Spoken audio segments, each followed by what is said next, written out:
কবিরাজ জি কি শুরু করছে এটা? কি করবো মনে করেন আমি তো আমার কামই করতেছি আসলে কি সারাদিন সাধনার মধ্যে থাকি তো মানে এটা তো আমার যে কামটা এলোপ্যাথি হোমিওপ্যাথির মতন না এটি মনে করেন জড়ি বডিলে আরাম চোখ বন্ধ করে আমরা সাধনার মধ্যে থাকতে হয় সাধনার মধ্যে সব কিছু আসে আমারও গেলাম যে কবিরাজ একটা ভালো একটা তেল দাও, সেই তেল মাখলে বউ আমার মাথা তুলে রাখবো। ওই কি তেল দিছ? ভাই কামানি কি কাম হইব? উল্টা বউর পিছনে তেল মাখতে মাখতে আমার জীবন শেষ হয়ে গেছে। কোন কি তেল ঠিক মতো মালিশ করছিলেন তো আরে মালিশ করছি মানে মালিশ করতে করতে করতে করতে চাল বাকলা উঠে এলাইছি। মাথার মধ্যে মালিশ করছেন তো কই করুম, সব জায়গায় করছি। মাথার তালুর ভিত্তি দিছিলেন তো আরে তালুতে দিছি, আলুতেও দিছি। আচ্ছা মালিশটা কোন সময় করছেন তেলটা কোন সময় দিছিলেন কোন সবারই করুম ওটা রাইতে?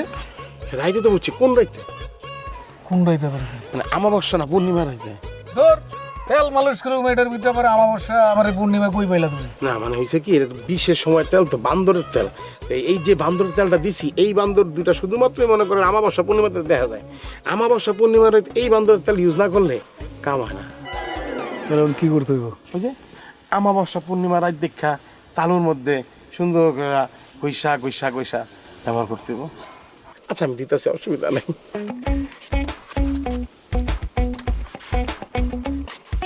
এই যে বিশেষ তেল চান্দি বড় ব্যবহার করবেন ঠিক হয়ে যাবে কাজ হইব তো? 1-100 কাজ না হইলে আপনার জুতো আমার গাল মনে থাকে যান। জি বন্ধ দে, সর্ষের তেলের গন্ধ গায়ে। বিশেষ বান্দর তো গোসল মোসল করে না আমাবস্যা পূর্ণিমাতে খালি পাহাড় থেকে বাইরে বোঝেন নাই এই জন্য ওকে যে বাস না আসলটা দিলে তো আপনি অজ্ঞানে করে যেতেন গা এই জন্য একটু মনে করেন সরষের তেল মিলাই দিছি যাতে মাথায় দেওয়া যায় বেশি না 2,000 টাকা দাম কি বিশেষ বান্দর বিশেষ তেল বিশেষ সময় টাকাটাও বিশেষ এইটুকু শেষে 2000 টাকা? আপনি শিশি দেখতেছেন বান্দর দিতে দেখতেছেন না বিশেষ বান্দর বললাম না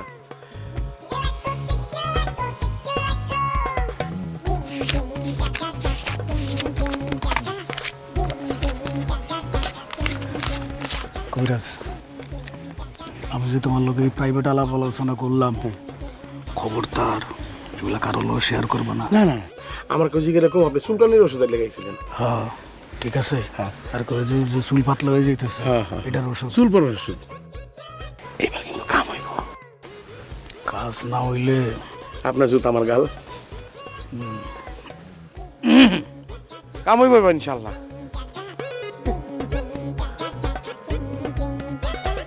এই যে দুইটা ছেলে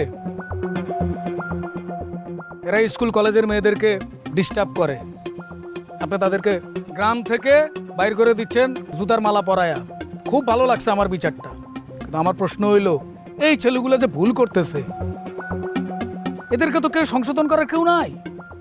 এদেরকে তো সংশোধন করতে হবে, কোনটা ভালো কোনটা মন্দ, কোনটা সঠিক কোনটা ভুল, এটা তাদেরকে কেউ বলে নাই। তাদের তো গার্জিয়ান নাই। বাদল মিয়া তুমি এমন ভাবে কথা কইতেছো যেন মনে হইতেছে তুমি হেগো গার্ডিয়ান। মনে করেন যে আমিও গো গার্ডিয়ান। কথাটা কি তুমি বুঝা কইতেছো? যদি তুমি হেগো গার্জিয়ান হও তাহলে আমি হেগো কিছু করবো না, জুতার বাড়ি তোমারই খাওয়া লাগবো। রাজি? বাদল যেটা করে বুঝা শুনেই করে, না বুঝা কোনো কাজ করে না বাদল। তাহলে রাজি আছো? রাজি আছি। ফরিদ জুতার বাড়িটা বাদিল্লারেই দেয়। একটু জুতোর বাড়ি মেলা দেখেন তো জুতোর বাড়ি দেখা এই বড় ভাইয়ের গায়ে যদি একটা টাকা ফরিদ ভাই, আস্তে আস্তে, ফরিদ দরকার নাই।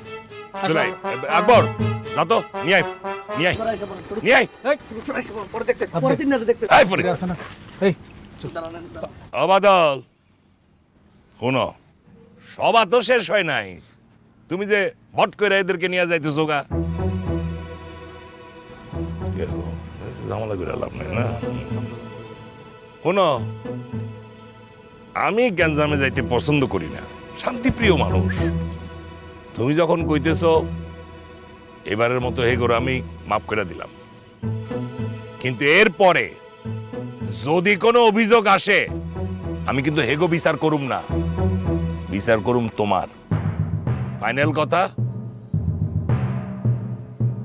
প্রিয় গ্রামবাসী, আপনাদের সবার সামনেই আমি এই দুই ছোটো ভাইয়ের দায়িত্ব নিলাম। এরপর যদি এরা গ্রামের ভিতরে কোনো মেয়েকে ডিস্টার্ব করে, কোনো মহিলাকে ডিস্টার্ব করে, সকল দায় দায়িত্ব আমার উপরে। আসসালামু আলাইকুম চেয়ারম্যান সাহেব, সবাই আমার লাগে দোয়া করবেন।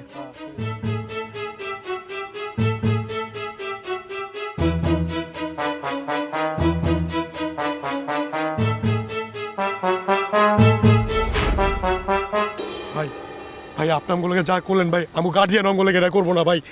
আপনি ভাই আপনার যখন জ্বালা করবে আপনার গেলে আমগুলো করবেন ভাই। আপনার ভাই ভাই ওট ওট ভাই তোগো স্থান পায় না, তোগো স্থান আমার বুকে আয়, বুকে আয়। ভাই আজকে থেকে শোন, আজকে থেকে আমি তোকে গার্জিয়ান, ঠিক আছে? তোরা কি রাস্তার পোলা, কেউ কিছু বলে আমারে কবি হবে। আপনি আমাদের আপন বড় ভাই। চল।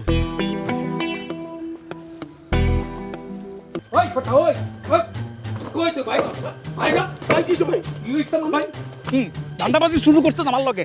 আমার কি ভাবস? আমি কি বলদ? বলদ বলদ আমি কি বলদ? হ্যাঁ, কি সাতার ওষুধ দিছিস বেটা? এই সাতার ওষুধ কোনো কাজ করে না বেটা। তোর কাছে উল্টা আমি ইয়া খাইতেছি বেটা, ভাই মার খাইতেছি। ভাই অসুখ বিসুখ তো ভাই আল্লাহ পাক দেয় ভাই, সেবারও আল্লাহ পাক দিব ভাই। আমরা তো জানি মাত্র, আমরা চেষ্টা করতে পারি। একটু ধৈর্য ধরেন ভাই, ধৈর্য কাম হইব ভাই, ধৈর্য ধরেন।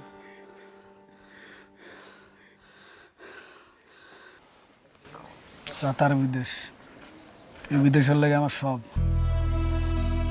জীবনটাই তেজপাতা হয়ে গেল। সব ঠিক হয়ে যাবে ভাই, আপনি টেনশন নেন না। রোগ শক্ত সব আল্লাহ পাকের ইচ্ছা, আল্লাহ পাক চাইলে সবার ভালো করে দিব। সংসারের সুখের লেগা গেলাম বিদেশ, টাকা রোজগার করলাম, কাম করলাম, কষ্ট করলাম, সব কিছুই করলাম, সবই হইল। এই যে সুখটা চলে গেল, টাকা এলো, সুখ চলে গেল।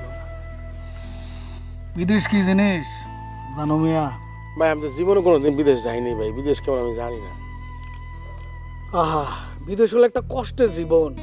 একটা পুরুষ মানুষ অনেক স্বপ্ন নিয়া মা বাপ, বউ বাচ্চা, ভাই বোন সবার বেলায় বিদেশ যায়। 18-19 ঘন্টা পরিশ্রম করে, দিন নাই রাত নাই, খাওয়া নাই, ঘুম নাই, কোনো কিছু ঠিক নাই। এভাবেই দিন চলে। আমার দু একটা আত্মীয় স্বজন মানে পরিচিত আর কি, হ্যাঁ একটু বিদেশ থেকে, তারা বলছে অনেক কষ্টের জীবন বিদেশের জীবন ভাই। গায়ের কষ্ট তবুও সহ্য করা যায়, কিন্তু অন্য একটা কষ্ট আছে, এটা সহ্য করা যায় না। কি কষ্ট ভাই? তুমি কবিরাজ মিয়া, তুমি এটা বুঝলা না। এই দেশে মায়া মানুষ পাইব করি হলে লেবারি, লেবারের কাছে কি কোনো মায়া মানুষ আইব? না এ পাইব? উপায় আছে কোনো?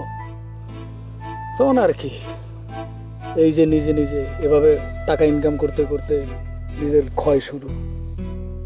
তারপরে ধরো যে দেশে আইলাম, আয়া কি দেখলাম, তখন সব টাকা পয়সা সবই বাড়ছে। আমার যে বাত্তি ছিল, বাত্তির তেল হয়ে গেল ফুতুর। বুঝতে পারছি ভাই, অসুবিধা না ভাই।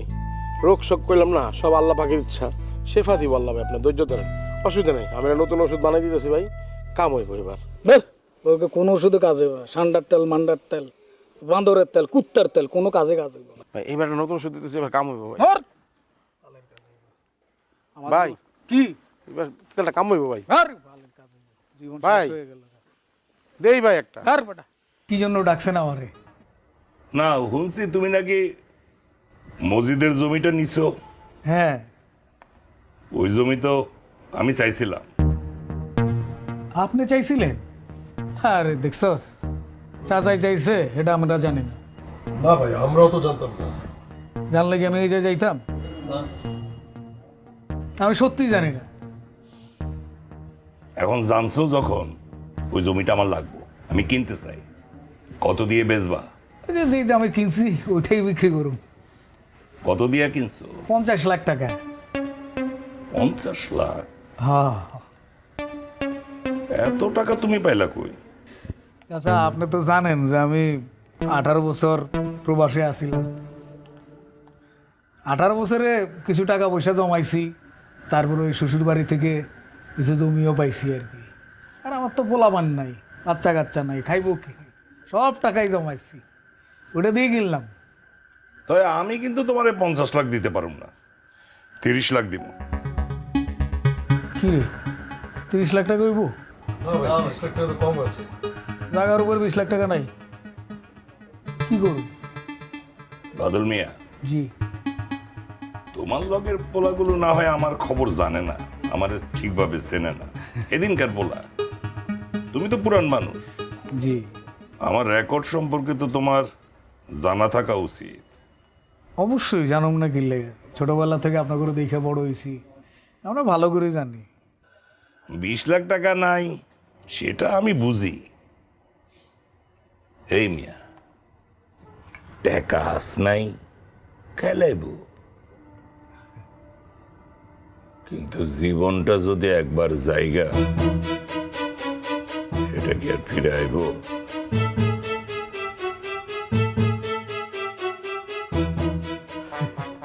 চাচা, আপনি যেহেতু কইছেন, আপনার উপরে তো কোনোদিন কোনো কথা কইনি, কইছি রে? না ভাই না ভাই।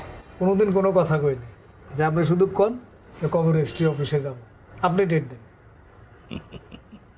বাদল মিয়া, খুবই বুদ্ধিমান মানুষ তুমি, এই কারণে তোমার আমি পছন্দ করি। তোমার মাথাটা খুবই ঠান্ডা, কিন্তু একটা জিনিস আমার পছন্দ হয় না, কি? তোমার মাথাটা একটু বেশি ঠান্ডা। তুমি অনেকটা আমার মতোই চিন্তা করো। আচ্ছা, আপনারা তো মুরব্বী মানুষ, কেউ আছে দেখে শিখে, কেউ ঠিকে শিখে, আমি দেখেই শিখি। ঠিক আছে, তাহলে কাল সকালেই যাই আমরা রেজিস্ট্রি অফিসে। ঠিক আছে, দোয়া করি। আসসালামু আলাইকুম। ওয়ালাইকুম সালাম। আপনি কামটা কি করলেন ভাই? কি কাম করলাম? ভাই এই যে 50 লাখ টাকা জমি আপনি 30 লাখে বেচে দিলেন। তোরা কি কিছু খাইছস? খামো কি লাগা ভাই কিছু? তুই উল্টা পাল্টা কথা স্কিল লেগে। জমি আমি অগ কাছে কত চাইছি? 50 লাখ ভাই। দিব কত? 30 লাখ। জমির অরিজিনাল দাম কত? 10 লাখ। লাভ করলাম। ভাই কার উপর 20 লাখ টাকা লাভ? হুম, ভাই আপনি তো সেই মাল ভাই, আপনি সেই মাল। অবশ্যই। সেই একটা কথা কয়ে দিই, সময় সময় নগদে লাভ কম করতে হয়। আমি লাভটা রেখে দিছি ফিউচারের লেগে। বিষয় লাগা ভাই কেমনে কি রাখছেন ভাই? আমি নির্বাচন করুম সামনে, এই মালটারে আমার লাগবো। চেয়ারম্যানরা ছাড়া হইব? বর্তমান চেয়ারম্যান তার দাওয়া খায়া এলাকা ছাড়ছে, এটা আমার লাগবো না? ভাই আপনি পারবেন? তোরা যে কি কস না কস, এই বাদল এই পর্যন্ত কোনো কাজে ফেল করে নাই, না পারার কি আছে? আমি তো পারুম বেটা, খারাপ উপরে 20 লাখ টাকা লাভ করলাম না, আমি পারুম না? তোরা শুধু আমার লয় থাকিস, আমার আর কিচ্ছু লাগবো না, কারণ তোকে মতো অনেস্ট পার্সন আমার দরকার। আয় এদিকে আয়। ভাই এই মাসুদ এই মালিক তো আপনার সব সময় আছে ভাই, আসি ভাই। কোন টেনশন নেই ভাই। অটোমেটিক বিকাশ করতে সেট করুন অটোপে। বিকাশ থাকলে আর কি লাগে।